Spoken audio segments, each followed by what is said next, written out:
4:10 and there were two almighty explosions. There'd been airstrikes and shelling pretty much all day. This was close. Can you just tell me where it was? Was it in the Aldera?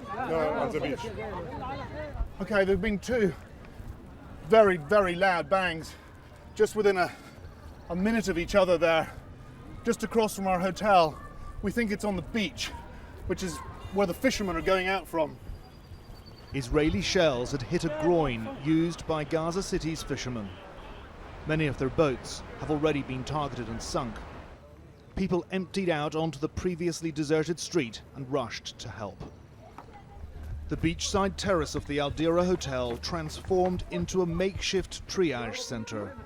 Foreign journalists attending to 3 children, 2 wounded, 1 in shock.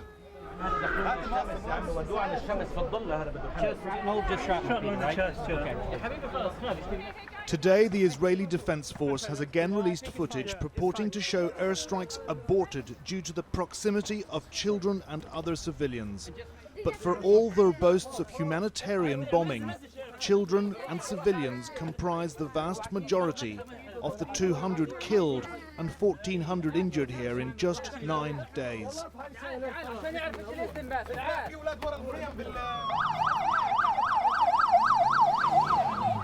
It was then we learned that a third shell had killed 4 children minutes later, just down the beach.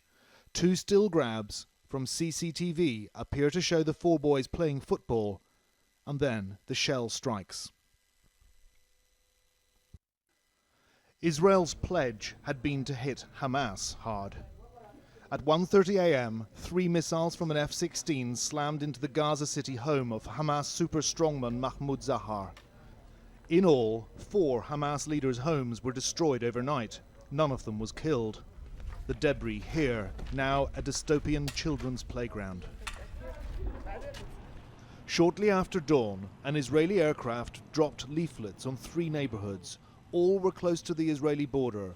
One was in Shajia, a district in the east of Gaza City. And here is one of those leaflets. The translation from the Arabic goes, "For your own safety, we request that you vacate your residence immediately.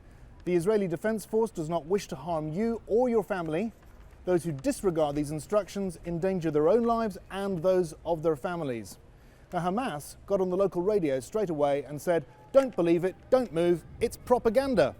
The Israelis simply want you to move out so that they can move in. The residents of Shajia were not impressed. This man said he couldn't read. "Where can we go?" this man asks. "We can't go. Where are we meant to go?" Just down the road, the Wafa hospital, which specializes in brain and spinal injuries, had been hit by an Israeli shell or drone strike at 3:30 this morning. Out of the aperture punched through the wall by the munition, you look across no man's land to the Israeli border half a mile away. Some speculate that the hospital was hit to deter observation of Israeli infantry positions. They're firing tank shells across this border every few seconds now, and there have been 5 missile strikes nearby in the short time that we have been here. The Israelis have now hijacked the local Al-Aqsa radio station and warned residents of the area that we're in right now to move. After midnight last night, patients were evacuated from wards to a ground floor corridor. Hospital officials insist that the Israeli Defense Force had assured them by telephone that the hospital would not be targeted. Yusra is 23. She's been in a coma for 14 years. Alia has suffered a severe stroke. Then I met Aya. She's 16 and has a spinal tumor. She's paralyzed from the waist down. I felt fear, terror. None of us was able to sleep after that. But we're still here, thank God.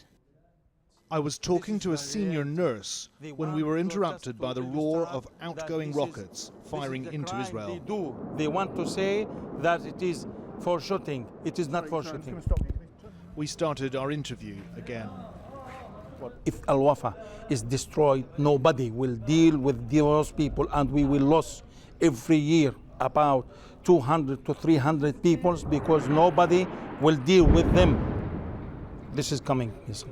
That's an incoming. Coming missile, not.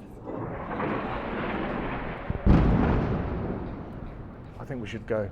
Yeah. Yeah. Okay. This evening, the 4 boys killed just down the beach were laid out in the Abu Hasira mosque. The imam was agitated. He said, "Our battle with the enemy will never end." He reassured the parents that their boys were now in paradise. But as a large and sombre crowd accompanied the little bodies to their beachside burial, the cries of "God is great" and "God loves children" concealed a deep and seething anger.